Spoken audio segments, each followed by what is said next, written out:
That was old school Manchester City today. They were good, but just how good? Well, the scoreline suggests very good. Wolves are aside, much some of our conversation earlier today, that some have pegged to go down, given some of their departures. So you want to take the performance maybe with a little pinch of salt.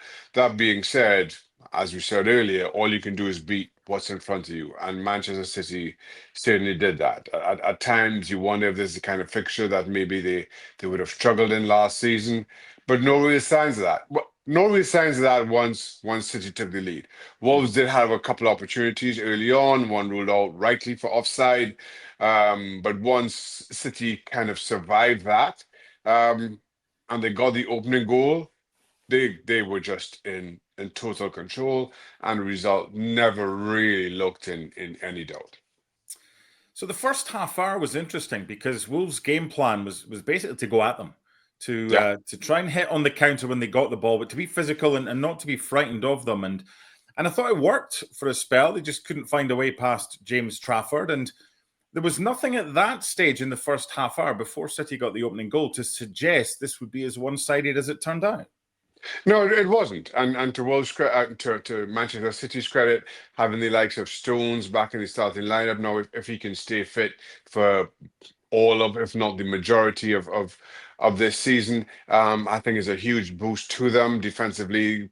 They weren't what we've come to expect from City last season. I think Stones plays a part in that, not only just how they look defensively, but how Pep Guardiola can change things in moving Stones into midfield, etc. A lot of Manchester City's attacking threat came on the left hand side, but with Jeremy Doku, who was direct, but at times I thought maybe lacked a little bit of quality just in the final ball. And again, it is the first game of the season. Maybe it's just teams kind of trying to get back to speed. And in City's case, kind of give them the stop-start summer of the Club World Cup. But then once City got that deadlock, once City broke the deadlock, it never looked in any doubt. And Reijnders certainly was the man who was grabbing and will grab the headlines following this one. Anybody that watches Serie A will know his quality. For those that Hmm. didn't and haven't seen too much of him, I'm trying to think if he's more I think he's more an Ilkay Gundogan in his first spell at Manchester City Hmm. rather than a Kevin De Bruyne, because he can play 6, he can play 8, he can play 10. He's probably not as creative as De Bruyne, but for you, is he more of a kind of first term Gundogan for City? I think it's always dangerous for certainly the case of De Bruyne to draw any kind of comparisons. De Yeah, Bruyne really exactly. was almost a law unto himself, if I can say that. Reijnders certainly does have more of the Gundogan look. You saw that in the way he took his goal. You saw that in the creative ball to unlock the Wolves' defense for the first goal. I think he just shows so much both sides of the ball, of his ability. So I totally understand the comparison. I understand the excitement around Reijnders early on what we saw today. But again, if you give me a choice between De Bruyne and Gundogan, I'm always going to say Gundogan because I'm not sure that the Premier League has seen a better passer, a better assister, is that a word, than Kevin De Bruyne. Erling Haaland. Look, teams have off seasons. Man City did Hmm. last season. Erling Haaland was still their top scorer. He just needs a bit better service because he knows where the back of the net is. And I think that's 7 goals now he's got on the opening day for Man City in the 4 games that he's played. Do you expect a similar season to the one from 2 seasons ago where he's practically unstoppable? Or do you think it might be more like last season where he's still going to get lots of goals, but teams might double team him, for example, which ultimately is just going to mean someone else is going to get space and freedom? Here's the issue with double teaming Erling Haaland. When he isn't on the end of crosses, he's not offering an awful lot. He's not chasing back. He's not defending. He's not part of the build-up play. So you double team him at your peril because he doesn't give anything else that the other side of the ball. So therefore, inevitably, you just have one centre half who's kind of there because everybody else is kind of worried about everybody else, and he just finds space and finds the back of the net as he did with this one in the opening goal against Wolves. So it's always difficult to try to figure out how to play up against Erling Haaland, unless you have somebody who can match him physically, who and let's be honest.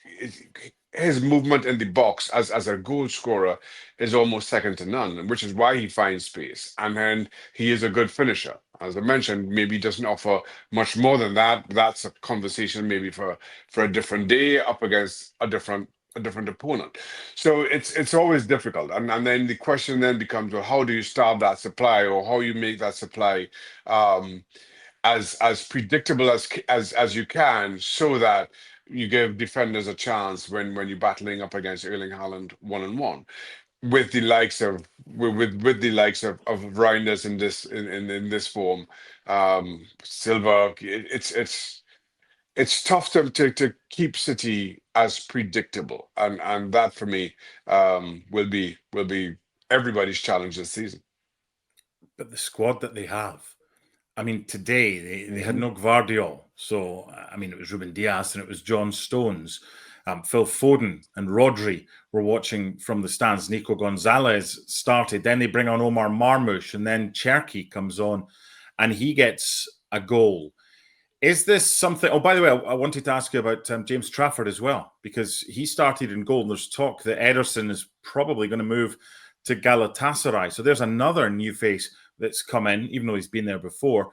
And Hmm. I thought his performance was good, because for the first half hour he was pretty busy up until Wolves did the old "everyone has a plan until you get punched in the face" Mike Yeah. Tyson line. But there wasn't a failure today for Man City, was there? No, no, there wasn't. And I guess it's easy for me to start with Trafford.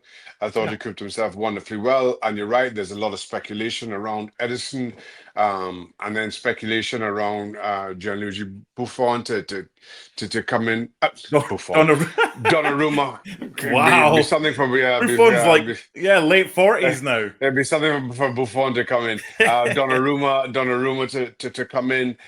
We've been speaking about that all week, and I'll say here today, as I've been saying all week, Donnarumma to City doesn't make an awful lot of sense to me, simply because Donnarumma is not good with his feet, which is why Luis Enrique got or is willing to part ways with him. That and the amount of money he's demanding, and so to put into a Pep Guardiola team makes no sense to me. Um, and then you look at, I think it was City's third goal, the role that Trafford played, little ball into midfield into Reijnders, great little ball into midfield and Reijnders. City turn, and within two, maybe three passes, the ball's in the back of the net to effectively kill the game as a contest. That's Trafford doing what Pep Guardiola wants his goalkeepers to do, in a way that I'm not sure that well, either Buffon or Donnarumma can. So that's a question there. And then to your points about the other players that come off the bench, Cherki, I think, has the potential to be the exciting prospect of the Premier League. That's he is that good a talent. And I know he came off the bench today, but if he finds his stride and finds his creative spark, as he did in France, who knows what's this young man's ceiling.